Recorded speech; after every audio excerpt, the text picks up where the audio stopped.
প্রবাসের বউ প্রেম করার মূল কারণটা খুঁজে বাইর করলাম। অনেক প্রবাসী ভাইয়ের আছে বিয়া করে আয়া 6 বছর ধরে সে দেশে যায় না, বউর সাথে ঠিক মতো কথাবার্তাও বলে না।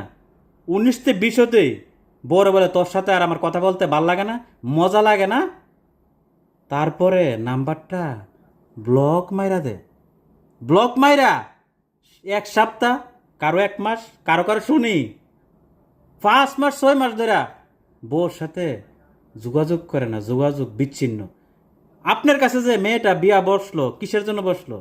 আপনার কাছ থেকে আদর সোহাগ মহাব্বত পাওয়ার জন্য। তো পাশে তো নাই, ওই দূরে থেকে আপনি খোঁজখবর না না, তাহলে কার আশায় সে দিন গণবে, অপেক্ষা করবে? সে কি আসমানের দিকে এভাবে তাকায় তাকে দিন গণবো, না আপনার দিকে তাকায় তাকে দিন গণবো? এই আপনাদের মতো লোকের কারণেই প্রবাসীর বউরা পরক্রিয়া করে। যারা এগুলা করেন ভাই, নিজের এখনো সময় আছে, পরিবর্তন